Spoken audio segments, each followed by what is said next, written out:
ಕುಂಭಮೇಳ ನಡೀತಾ ಇರುವಂತಹ ಪ್ರಯಾಗ್ರಾಜ್ನಲ್ಲಿ ಆದಂತಹ ಅಗ್ನಿ ಅವಘಡ ಎಲ್ಲರನ್ನ ಬೆಚ್ಚಿ ಬೀಳಿಸಿದೆ. ಸದ್ಯಕ್ಕೆ ಬೆಂಕಿಯನ್ನ ನಂದಿಸಲಾಗಿದೆ. ಸಂಜೆ 4 ಗಂಟೆ ಸುಮಾರಿಗೆ ಈ ಬೆಂಕಿ ಕಾಣಿಸಿಕೊಳ್ತು. 4:08 ಸುಮಾರಿಗೆ ನಮಗೆ ಮಾಹಿತಿ ಲಭ್ಯ ಆಯಿತು. ಮಾಹಿತಿ ಸಿಕ್ಕ 3 ನಿಮಿಷಗಳಲ್ಲಿ ನಾವು ಸ್ಥಳಕ್ಕಾಗಮಿಸಿ ಕಾರ್ಯಾಚರಣೆಯನ್ನ ಮಾಡಿದ್ವಿ. ಮೊದಲಿಗೆ ಟೆಂಟ್ನ ಒಳಗೆ ಸಿಕ್ಕಾಕೊಂಡಿದ್ದಂತಹ ಜನರನ್ನ ರಕ್ಷಣೆ ಮಾಡೋದು ನಮ್ಮ ಆದ್ಯತೆಯಾಗಿತ್ತು. ಫಸ್ಟಿಗೆ ಅವರನ್ನ ರಕ್ಷಣೆ ಮಾಡಿ ಆ ನಂತರ ಬೆಂಕಿ ನಂದಿಸುವಂತಹ ಕಾರ್ಯಾಚರಣೆಗೆ ಇಳಿದ್ವಿ. 4:30 ಒಳಗಾಗಿ ನಾವು ಬೆಂಕಿ ನಂದಿಸುವಲ್ಲಿ ಸಕ್ಸಸ್ ಆದ್ವಿ ಅಂತ ಹೇಳಿ ಎಡಿಜಿ ಪ್ರಯಾಗ್ರಾಜ್ನ ಎಡಿಜಿ ಭಾನು ಭಾಕರ್ ಮಾಹಿತಿಯನ್ನ ನೀಡಿದ್ದಾರೆ. ಮತ್ತೊಂದು ಕಡೆ ಉತ್ತರ ಪ್ರದೇಶದಲ್ಲಿ ಈ ಬೆಂಕಿ ನಂದಿಸುವ ಕಾರ್ಯಾಚರಣೆ ಎಷ್ಟು ತ್ವರಿತವಾಗಾಯ್ತಲ್ಲ, ಅದು ಕೂಡ ಯಾವುದೇ ಭಕ್ತರಿಗೆ ಯಾವುದೇ ಪ್ರಾಣಹಾನಿ ಆಗದೇ ಇರುವಂತಹ ರೀತಿಯಲ್ಲಿ ಪೊಲೀಸರ ಈ ಕಾರ್ಯಕ್ಕೆ, ಅಗ್ನಿಶಾಮಕ ಸಿಬ್ಬಂದಿಯ ಈ ಕಾರ್ಯಕ್ಕೆ ಮೆಚ್ಚುಗೆ ವ್ಯಕ್ತವಾಗ್ತಾ ಇದೆ.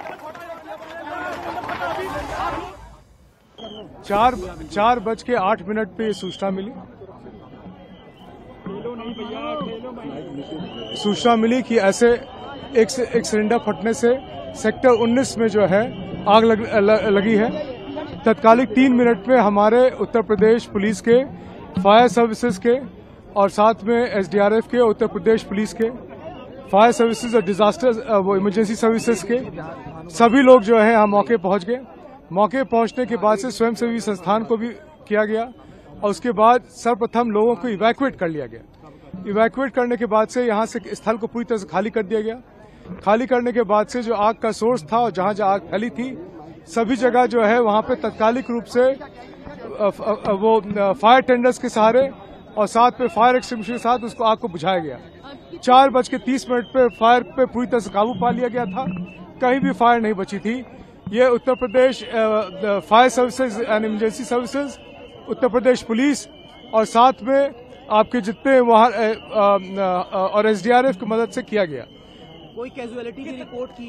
कोई कैजुअलिटी नहीं रिपोर्ट हुई है। किसी भी जान माल के हताहत होने की कोई सूचना नहीं है। पूरी तरह से सुरक्षित है। अब हम लोग रिलीफ के फेज में हैं ताकि जितना भी यहाँ पे क्षति हुआ है सबको क्वांटिफाई करके सबको मदद पहुंचाई जाए।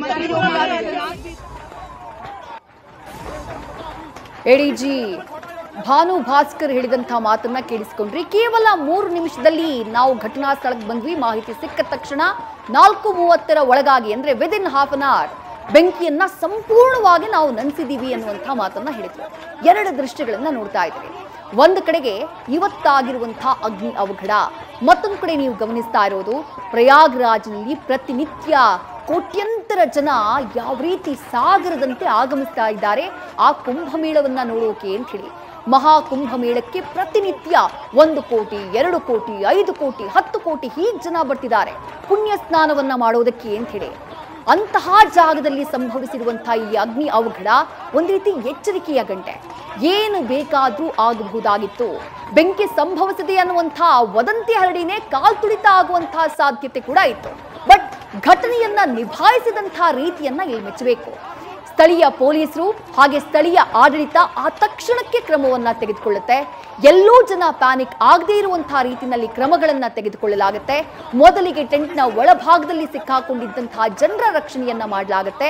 ಅದಾದ ಬಳಿಕ ಬೆಂಕಿ ನಂದಿಸುವಂತಹ ಕೆಲಸವನ್ನ, ಸಮರೋಪಾದಿಯಲ್ಲಿ ಮಾಡುವಂತಹ ಕೆಲಸವನ್ನ ಉತ್ತರ ಪ್ರದೇಶದ ಪೊಲೀಸರು ಮಾಡ್ತಾರೆ. ಹಾಗಾಗಿ ಯಾವುದೇ ಪ್ರಾಣಾಪಾಯ ಇಲ್ಲದೆ ಇಡೀ ಘಟನೆಯನ್ನ, ಇಡೀ ಅವಘಡವನ್ನ ಕಂಟ್ರೋಲ್ಗೆ ತೆಗೆದುಕೊಳ್ಳುವಲ್ಲಿ ಉತ್ತರ ಪ್ರದೇಶ ಸರ್ಕಾರ ಸಕ್ಸಸ್ ಆಗಿದೆ. ಆದರೆ ಇವತ್ತಾಗಿರುವಂತಹ ಘಟನೆ ಖಂಡಿತವಾಗ್ಲೂ ಎಚ್ಚರಿಕೆಯ ಗಂಟೆ. ಫೆಬ್ರವರಿ 26ರವರೆಗೂ ಕೂಡ ಈ ಮಹಾ ಕುಂಭಮೇಳ ನಡೆಯುತ್ತೆ. ಪ್ರತಿನಿತ್ಯ ಇದೇ ರೀತಿಯಾಗಿ ಜನ ಆಗಮಿಸ್ತಾರೆ. ಹೀಗೆ ಜನ ಬರುವಂತಹ ಸಂದರ್ಭದಲ್ಲಿ ಸಣ್ಣದೊಂದು ಅವಘಡ ನಡೆದ್ರೂ ಅದು ದೊಡ್ಡ ದುರಂತಕ್ಕೆ ಕಾರಣ ಆಗ್ಬಿಡಬಹುದು. ಹಾಗಾಗಿ ಎಲ್ಲಾ ರೀತಿಯಾದಂತಹ ಮುಂಜಾಗ್ರತಾ ಕ್ರಮಗಳನ್ನ ಕೂಡ ತೆಗೆದುಕೊಳ್ಳುವಂತ ನಿಟ್ಟಿನಲ್ಲಿ ಉತ್ತರ ಪ್ರದೇಶ ಸಿಎಂ ಯೋಗಿ ಆದಿತ್ಯನಾಥ್ ಕೂಡ ಸೂಚನೆಯನ್ನ ಕೊಟ್ಟಿದ್ದಾರೆ. ಆ ಫೋಟೋನ ಗಮನಿಸ್ತಾ ಇದ್ದೀರಿ ನೀವು. ಆ ಬೆಂಕಿ ಅವಘಡ ಸಂಭವಿಸಿದಂತಹ ಜಾಗ ಸುತ್ತಲೂ ಟೆಂಟ್ಗಳಿದ್ದಾವೆ. ನಾನು ಆಗ್ಲೇ ಹೇಳಿದೆ, ಇಡೀ ಪ್ರಯಾಗ್ರಾಜ್ನಲ್ಲಿ 1,60,000ಕ್ಕೂ ಅಧಿಕ ಟೆಂಟ್ಗಳನ್ನ ಹಾಕಲಾಗಿದೆ. ಆ ಟೆಂಟ್ ಹಾಕಿರೋದು ಮಹಾ ಕುಂಭಮೇಳಕ್ಕೆ ಬಂದಿರುವಂತಹ ಭಕ್ತರಿಗಾಗಿ.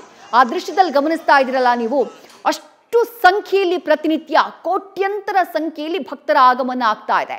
ಆ ಭಕ್ತರಿಗಾಗಿನೇ ಹಾಕಿರುವಂತಹ ಟೆಂಟ್ಗಳು ಆ ಎರಡೂ ಭಾಗದಲ್ಲಿ ಗಮನಿಸ್ತಾ ಇದ್ದೀರಿ ಟೆಂಟ್ಗಳು ಯಾವ ರೀತಿಯಾಗಿದೆ ಅಂತ ಹೇಳಿ. ಪಕ್ಕಪಕ್ಕದಲ್ಲೇ ಸಣ್ಣ ಸಣ್ಣ ಟೆಂಟ್ಗಳು ಹುಲ್ಲಿನಿಂದ ಮಾಡಿದ್ದಾರೆ, ಮರವನ್ನ ಬಳಸಿದ್ದಾರೆ. ಆ ಕಾರಣಕ್ಕಾಗಿನೇ ಈ ರೀತಿಯಾಗಿ ಬೆಂಕಿ ಅವಘಡ ಸಂಭವಿಸಿತ್ತು. ಆ ಬೆಂಕಿ ಅವಘಡ ಸಂಭವಿಸಿದಂತಹ ಜಾಗವನ್ನ ನೀವು ನೋಡ್ತಾ ಇದ್ದೀರಿ. ಎರಡೂ ಭಾಗದಲ್ಲಿ ಟೆಂಟ್ಗಳಿದ್ದಾವೆ. ಈ ನಡು ಭಾಗದಲ್ಲೂ ಕೂಡ ಟೆಂಟ್ಗಳಿತ್ತು. ಮಧ್ಯ ಭಾಗದಲ್ಲಿದ್ದಂತಹ ಅಷ್ಟೂ ಟೆಂಟ್ಗಳು ಸುಟ್ಟು ಕರಕಲಾಗಿದ್ದಾವೆ. 300ಕ್ಕೂ ಅಧಿಕ ಟೆಂಟ್ಗಳು ಸುಟ್ಟು ಕರಕಲಾಗಿದ್ದಾವೆ. ಜನ ತೆಗೆದುಕೊಂಡು ಬಂದಿದ್ದಂತಹ ವಸ್ತುಗಳು, ಬಟ್ಟೆ ಸಾಮಾನು ಅಥವಾ ಕೆಲವರ ಚಿಲ್ಲರೆ ನೋಟು ಈ ರೀತಿಯಾಗಿ ಸುಟ್ಟು ಕರಕಲಾಗಿದೆ. ಅದೃಷ್ಟವಶಾತ್ ಯಾವುದೇ ಪ್ರಾಣಹಾನಿ ಸಂಭವಿಸಿಲ್ಲ. ನ್ಯೂಸ್ ಫಸ್ಟ್ ನಿರ್ಭೀತಿಯಿಂದ ನಿಮ್ಮ ಪರವಾಗಿ.